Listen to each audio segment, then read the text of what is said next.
పూజలో ఈ నైవేద్యం సమర్పిస్తే కుబేరులు అవ్వాల్సిందే. మనం ఇంట్లో దేవుని పూజ చేసేటప్పుడు దేవునికి నైవేద్యం సమర్పిస్తాము.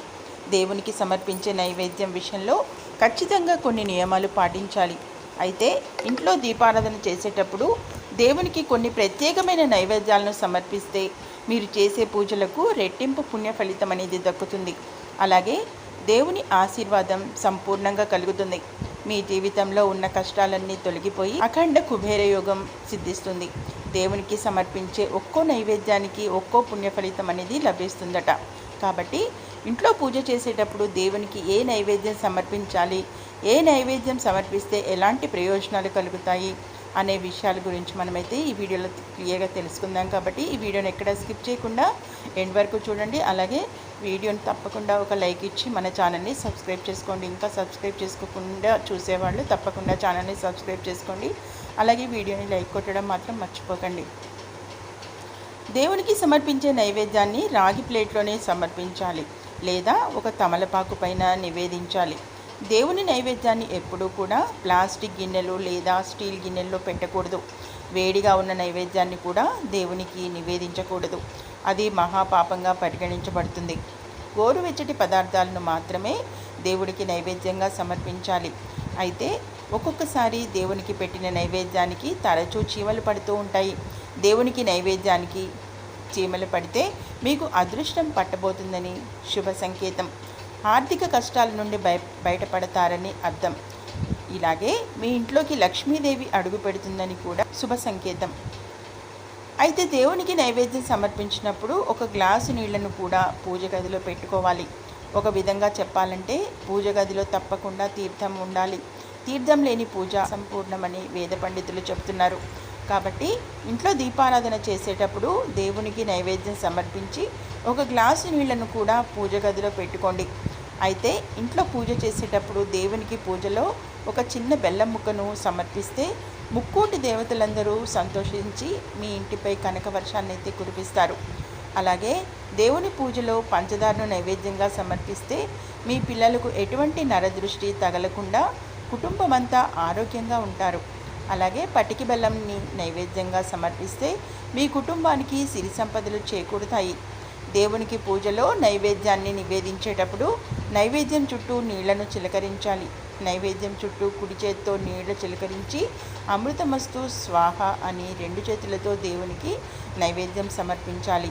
లక్ష్మీదేవి ఆశీర్వాదంతో మీరు త్వరగా ధనవంతులు కావాలంటే మీ పూజ గదిలో ఉన్న లక్ష్మీదేవి పటం ముందు 2 ఎండు ఖర్జూరాలను నైవేద్యంగా సమర్పించి లక్ష్మీదేవికి నమస్కారం చేసుకోవాలి. లక్ష్మీదేవి అనుగ్రహంతో త్వరలోనే శ్రీమంతులవుతారు. మీ ఇల్లంతా డబ్బుతో నిండిపోతుంది. మీ సొంత ఇంటి కల కూడా త్వరగా నెరవేరాలంటే పూజలో మామిడి పండ్లను నైవేద్యంగా సమర్పించండి. తద్వారా మీ సొంతింటి కల త్వరగా నెరవేరుతుంది. అలాగే మీ ఆస్తిపాస్తులన్నీ రెట్టింపు అవుతాయి. అలాగే ఏదైనా మంగళవారం రోజున మీ పూజ గదిలో ఉన్న ఆంజనేయ స్వామి పటం ముందు 21 తమలపాకులను పెట్టి ఆంజనేయ స్వామికి పూజ చేసే మీ మనసులో ఏదైనా కోరుకున్నా సరే ఆ కోరిక వెంటనే నెరవేరుతుంది. అప్పుల బాధలు త్వరగా తీరిపోవాలంటే ఇంట్లో పూజ చేసేటప్పుడు దేవునికి నైవేద్యంగా అరటి పండును నివేదించండి. అప్పుల సమస్యలన్నీ వెంటనే తీరిపోతాయి. అలాగే ఇంట్లో దీపారాధన చేసేటప్పుడు దేవునికి కొబ్బరికాయను సమర్పిస్తే మీ ఇంట్లో ఎలాంటి డబ్బు సమస్యలు లేకుండా మీ ఇల్లంతా ఐశ్వర్యంతో నిండిపోతుంది. అలాగే పులిహోరను నైవేద్యంగా సమర్పిస్తే మీ ఇంటి సంపాదన విపరీతంగా పెరిగిపోతుంది. యాపిల్ పండును నైవేద్యంగా సమర్పిస్తే మీ ఇంటికున్న దరిద్రం మొత్తం తొలగిపోయి మీ ఇంటి ధన ప్రవాహం విపరీతంగా పెరుగుతుంది. అలాగే కమలా పండ్లను నైవేద్యంగా సమర్పిస్తే పెండింగ్లో ఉన్న సమస్యలన్నీ సకాలంలో నెరవేరుతాయి. ప్రతి శుక్రవారం రోజున నల్ల చీమలకు పంచదారను వేస్తే డబ్బు పరంగా మీ ఇంటికి బాగా కలిసి వస్తుంది. లక్ష్మీదేవి అనుగ్రహం మీ ఇంటిపై ఉంటుంది. అలాగే సపోటా పండును నైవేద్యంగా సమర్పిస్తే పెళ్లి కాని వారికి త్వరగా వివాహం అవుతుంది. అలాగే నేరేడు పండును నైవేద్యంగా సమర్పిస్తే ఏలినాటి శని దోషాలన్నీ వెంటనే తొలగిపోతాయి. నల్ల ద్రాక్ష పండ్లను నైవేద్యంగా సమర్పిస్తే మీ ఇంటికి మంచి రోజులు ప్రారంభమవుతాయి. కుటుంబ సమస్యలన్నీ వెంటనే తీరిపోతాయి. అలాగే జామ పండును నైవేద్యంగా సమర్పిస్తే మంచి ఆరోగ్యం లభిస్తుంది. పూజలో దేవునికి పెట్టిన నైవేద్యాన్ని మీ కుటుంబమంతా తప్పకుండా తినాలి. అప్పుడు మాత్రమే మీ కుటుంబానికి దేవుని ఆశీర్వాదం లభిస్తుంది. లక్ష్మీదేవికి తీపి పదార్థాలంటే చాలా ఇష్టం. కాబట్టి ఎవరైతే డబ్బు సమస్యలతో ఇబ్బంది పడుతున్నారో అలాంటి వారు ప్రతి శుక్రవారం రోజున ఇంట్లో లక్ష్మీదేవికి పూజ చేసి లక్ష్మీదేవికి నైవేద్యంగా పాయసం కానీ తీపి పండ్లను కానీ నివేదిస్తే మీ ఇంటిపై సంపూర్ణంగా లక్ష్మీ కటాక్షం అనేది ఎల్లప్పుడూ ఉంటుంది. అలాగే సాయిబాబాకు నైవేద్యంగా మిఠాయిని సమర్పిస్తే మీరు అనుకున్న సమస్యలన్నీ తొలగిపోయి పనులన్నీ అడ్డంకులు లేకుండా పూర్తవుతాయి. వ్యాపారంలో అధిక లాభాలు రావాలంటే లక్ష్మీదేవికి బెల్లం అన్నాన్ని నివేదించండి, అంటే పరమాన్నాన్ని నివేదించాలి.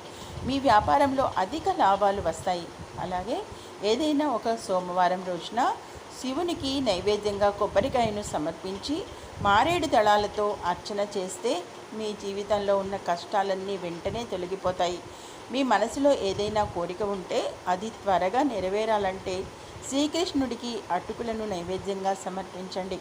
మీ కోరికలు వెంటనే నెరవేరుతాయి.